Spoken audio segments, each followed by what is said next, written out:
Hey Fishers, Jase from Tackle. Still touching base on this snapper season, which is kicking off quite well. Focus on a few little products that are working good for us out wide and in close. I'll start off with our jigs first. So jigging's quite popular for it all. The further out wider we go, we do require a faster falling jig. We still can use our flutter jigs on those days that the tide's a bit subdued. But we start with our faster diving ones out wide, which are pretty effective on our kings and all that. They're even still called parrots and pearlies on these guys as well. As you come in closer, you will start going more to your flutter jigs. You can still use more knife jigs and smaller knife jigs in close than that. But our flutter jigs will give us more of a slow fall on the way down, which in close, shallow water, we're looking for that. So certain techniques on using them.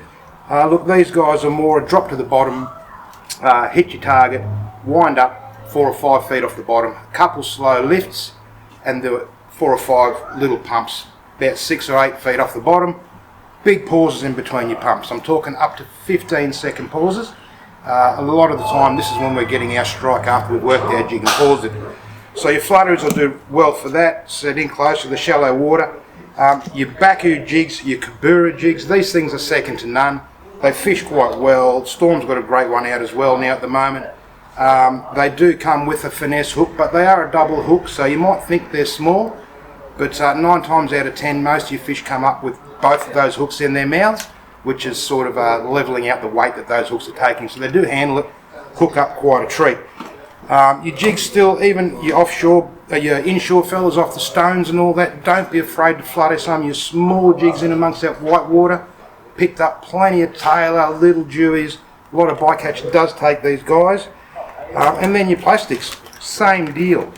Out wider I run a bit of a bigger plastic, but look, in closer grounds, the ones that have been doing it for me have been my 4 inches and things like that.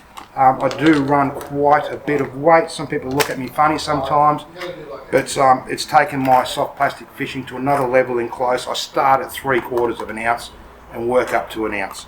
Never sound up directly over your rock. You will spook your fish, get a distance away, cast your plastics to that fish. Same deal offshore and in the river. Whenever you're using any lure, we always flick into the tide.